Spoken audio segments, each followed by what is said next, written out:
A car dealership can sell you a $70,000 vehicle and barely make a profit on it. Then it makes real money on the $400 oil change. You bring the car back for 18 months later. That is not a mistake in the business model. That is the entire business model. Almost nobody outside the industry understands where a car showroom actually makes its money. And the answer is almost never the cars themselves. Walk into any showroom and you see the same thing. Shining paint, glass walls, salespeople in sharp suits, and rows of vehicles worth more than most houses were worth a generation ago. It looks like a business built entirely around selling cars. In reality, new car sales are often the least profitable part of the entire operation, sometimes barely breaking even once every hidden cost is accounted for. By the end of this video, you will understand the 4 completely different businesses hiding inside every car showroom, and why the one that looks the smallest on the showroom floor is often the one keeping the lights on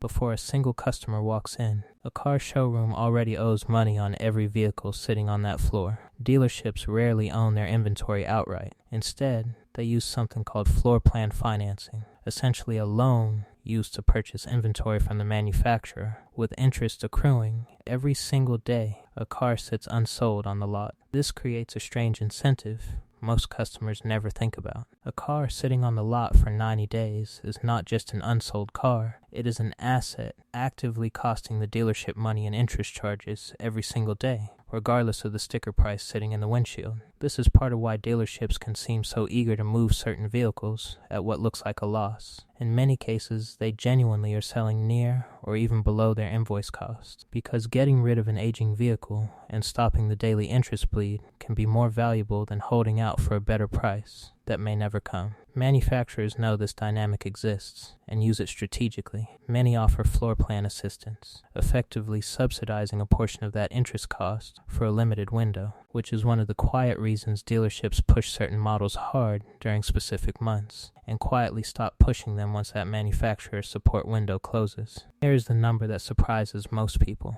On new vehicle sales, many dealerships operate on gross margins of only a few percentage points once every cost is included. The entire spectacle of the showroom floor, the lighting, the architecture, the salespeople is often built around a product line that is barely profitable on its own. The department that quietly drives a disproportionate share of dealership profit is one most customers barely notice: finance and insurance, commonly shortened in the industry to F&I. When a customer finances a vehicle through the dealership rather than an outside bank, the dealership typically marks up the interest rate slightly above what the lending institution actually offered, keeping the difference as profit. On top of that, F&I departments sell extended warranties, service contracts, gap insurance, and various add-on protections, many of which carry very high margins compared to the vehicle itself. This single department, occupying a small back office most customers only visit for a few minutes at the end of a sale, can generate profit that rivals or exceeds the entire new vehicle sales operation combined.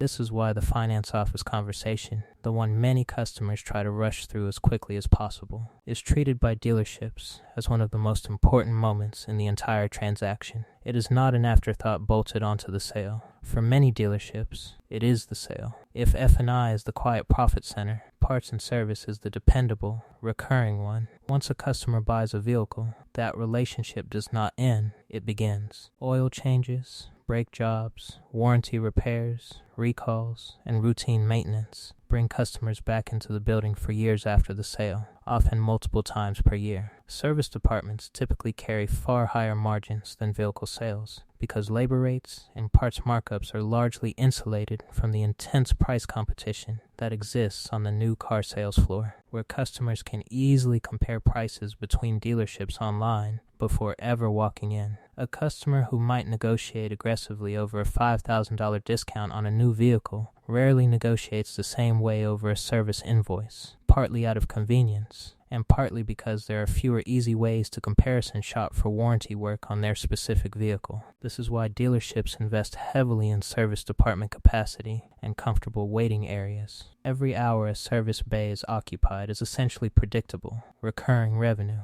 in stark contrast to the boom and bust unpredictability of vehicle sales that can swing wildly based on the broader economy, interest rates, and manufacturer incentives. Warranty work adds yet another layer to this recurring revenue engine. When a vehicle under manufacturer warranty needs a repair, the dealership performs the work and bills the manufacturer directly rather than the customer, at a reimbursement rate that is often more favorable to the dealership than standard customer pricing. This means a portion of service department revenue is essentially guaranteed regardless of how willing individual customers are to spend money on maintenance in any given month, since the manufacturer, not the customer, is footing the bill for a defined period after purchase. Certified technicians represent a further competitive advantage that independent repair shops struggle to match, particularly for newer vehicles loaded with proprietary software, sensors, and manufacturer-specific diagnostic requirements. As vehicles have grown more computerized, the technical barrier to properly servicing them without manufacturer training and specialized equipment has grown alongside it, quietly reinforcing the dealership's grip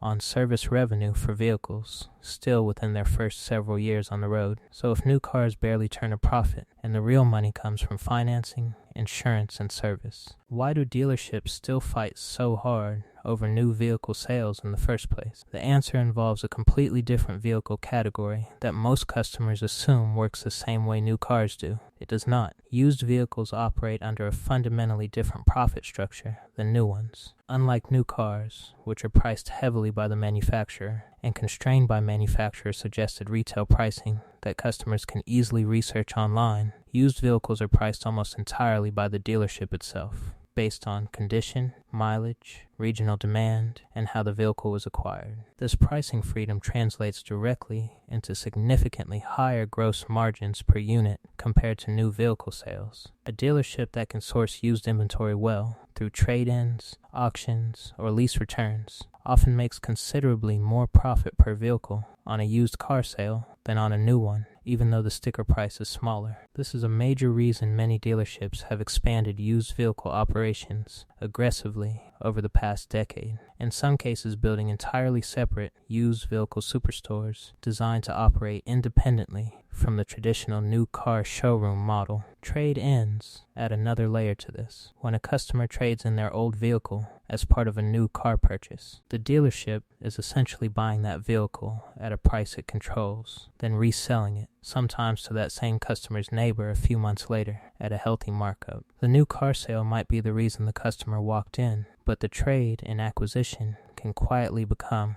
one of the more profitable parts of that same transaction. In many regions, owning a car dealership requires a manufacturer franchise agreement, a legal arrangement granting the exclusive right to sell that brand's new vehicles within a specific territory. These franchise rights are not easily obtained. Manufacturers are selective about where they place dealerships, often protecting existing dealers from direct competition within a defined radius, which creates a form of built-in scarcity that does not exist in most retail industries. This scarcity has made dealership franchise rights themselves extremely valuable assets, sometimes worth more than the physical showroom, land, and inventory combined. A well-positioned franchise in a growing metropolitan area, particularly for a popular brand, can be worth tens of millions of dollars purely as a legal right to operate, independent of how well any particular showroom is run in a given year. This explains a pattern that confuses people outside the industry. Large dealership groups aggressively acquiring individual dealerships across an entire country, sometimes overpaying by normal retail math for what looks like a modest local business.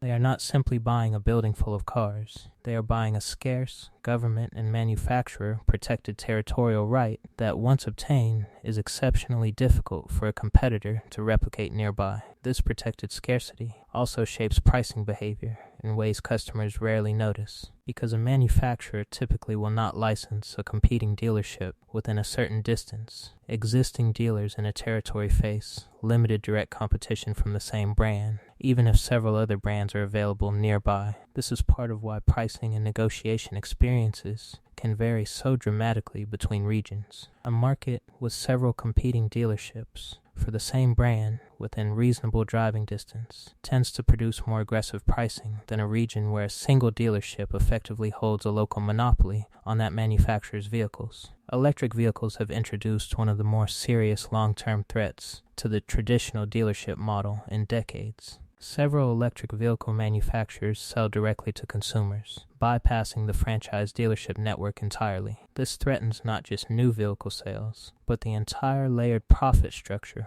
built around them, since a manufacturer selling directly can also choose to keep financing, insurance, and service revenue in-house, rather than sharing it with an independent dealership network. This has forced traditional manufacturers and dealership groups into a difficult transition. Electric vehicles generally require less frequent maintenance than gasoline vehicles, no oil changes, fewer moving parts, less brake wear due to regenerative braking, which directly threatens the parts and service engine that has quietly subsidized dealership profitability for decades. Dealerships that have leaned heavily into service department revenue now face a future where their most reliable, recurring profit center may shrink considerably as electric vehicles become a larger share of the vehicles on the road. Some large dealership groups have responded by pushing harder into used vehicles, expanding F&I product offerings, and lobbying aggressively at the state and national level to protect franchise laws that make direct manufacturer sales difficult or illegal in certain regions. This is not simply nostalgia for an older business model.